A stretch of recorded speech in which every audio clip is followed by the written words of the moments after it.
Hello, welcome to Nightmare Flicks. I am Nate, you are you, and I was headed off to bed when, wouldn't you know it, the Halloween Ends trailer releases. Was supposed to be tomorrow, but no, we get it tonight thanks to you internet leaking SOBs.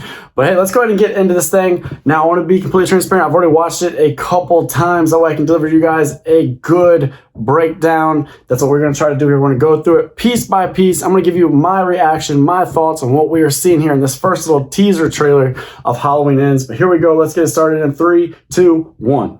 Opens with a shot of Haddonfield on Halloween night. That's good. Always gives you that proper Halloween vibe. Much appreciated. Very, very predictable, but some things are predictable because they need to be that way. Case in point with the opening scene with the trick-or-treaters. But now we immediately move here and we get a glimpse of what is Big John and Little John's home, which of course is the Myers house. And I love that we're getting this first-person point of view shot. This feels very reminiscent of the good old days of 1978 when Michael Myers actually stalked. The problem is, when we listen to the breathing here, I'm not so sure this is actually Michael Myers. Now, you see, we're coming up the steps. That's what I'm saying. This feels good. We're actually doing stalking. We didn't stalk in Halloween Kills. He's coming in to the room. The music's intensifying. We have suspense. We have dread. This is what Halloween should be. He pushes the door open, and Laurie's ready for him. All right, so let's stop right there. Laurie's got the drop on Michael. The problem is, like I said, the breathing seems off to me. Now, a lot of people pointed out when images first started leaking of this trailer that Michael seems to have all of his fingers, which would suggest either he can now regrow fingers, but that doesn't jive with the fact that David Gordon Green has told us that his Michael Myers is not a supernatural entity, that he is a mere man, which tells us this may be the rumored copycat killer.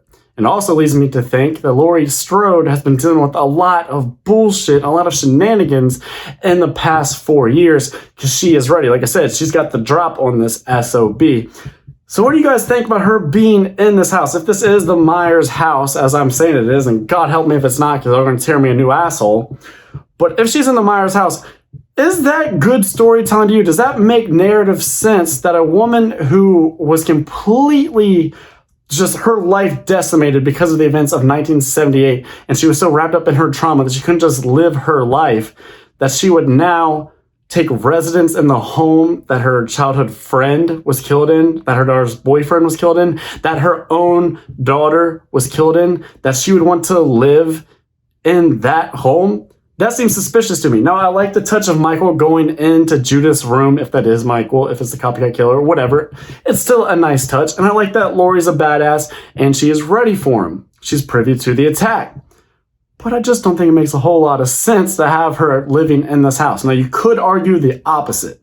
You could say this is her way of saying, I'm not going to let Michael Myers ruin my life anymore. I'm going to turn up the middle finger to him and everything he's done me, all the pain he has caused me, and I'm going to own my own life story and my trauma, and I'm going to prevail. Personally, I think it's a little ham-fisted and it doesn't quite work, but it all comes down to execution. We'll see what they do. All right, let's move on here to this little scuffle. And Michael throwing her over. Bunch of people who I don't know. Now, before we get into those old flashback moments there, a bunch of new faces, which I'm actually okay with, because I can't imagine they factor in the story too heavily because they are new faces. I'm glad they didn't spoil anything to this point with like Allison or Hawkins or Laurie even. It's new faces, new victims. That is fine. Don't know if they will die or if they will escape. Doesn't really matter. And we also didn't see how they will be killed if they get killed, a la Halloween Kills trailer with the firefighters. Now, him in the sewer, confirmed. That was something we were hearing online. That was a rumor a lot of people were dubious over. But Michael Myers is definitely in the sewer. And maybe that's what they were alluding to with that working title of Cave Dweller. Now, a lot of people, when that rumor came out, they were a little put off by it. They were angry and they couldn't see how that would work. Personally, seeing it now, it looks like it was filmed really well. It's dark, it's murky, it's well lit, it's ominous, and Michael Myers is coming out of the shadows, which is how he always does his best work. Now, some of these shots, like Laurie being thrown over the island in the kitchen, I do believe that is actually Michael Myers. Like I'm saying, I'm not so sure when we first saw him coming up the steps in the beginning that that's the actual real Michael Myers. I think that may be a copycat. I think when you're seeing him actually have a confrontation with her and Laurie all of a sudden doesn't have an obvious advantage, I think that's because that is her foil. That's the actual Michael Myers. All right, let's continue. All right, so a trip down memory lane, stuff from 1978 and Halloween Kills.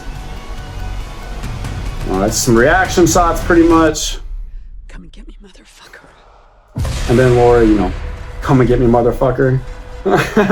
Michael saying, bitch, you took my hand, I'm taking yours. Oh.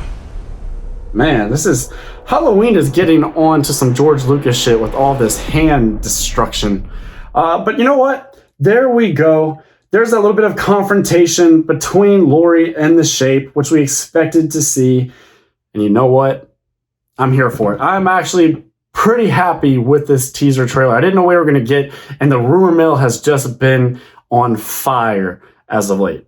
So for all that has been said about this movie, this could have looked way worse. This could have given me a whole lot more to be concerned about, when really the biggest thing I can take away from it is that I don't know that it makes sense that Laurie would be living where she's living in the opening of this trailer. The copycat thing, don't know how much of the movie is going to be dedicated to that. We knew that this movie would feature other threats than Michael Myers, and that's not necessarily a bad thing. I expect to be doing videos in the future where we talk about the history of the Halloween franchise when they try to include other threats other than Michael Myers and what their track record has been with that, how successful they have been with that, or if Halloween is generally better when we only focus on Michael Myers as the bad guy. So there you go, guys. What are your thoughts on this trailer? What did I miss or not see, or what was I wrong about? Did you like what I had to say? Does this get you jazzed up and pumped for Halloween Ends? Has this restored your faith after the rumor mill has just been really putting shit out there that had people's heads spinning? Do you feel like we are back on track? Your faith is restored and you're ready for Halloween Ends? Or you're like, oh man, this is going to be a shit show. This final chapter is going to be a mess. This is not the finality that I wanted. Tell me what bothered you. Tell me what worked for you. Let me know down in the comments what did you feel about this teaser trailer. I'm actually pleasantly surprised. I look forward to talking to you fine folks down there. Be sure to like, comment, and subscribe because it's YouTube. I'm supposed to ask you those things. But you know what I don't have to ask you, but I just want to out of the kindness of my heart. I want you to have a great day. I'm Nate from Nate Flick saying that's a wrap.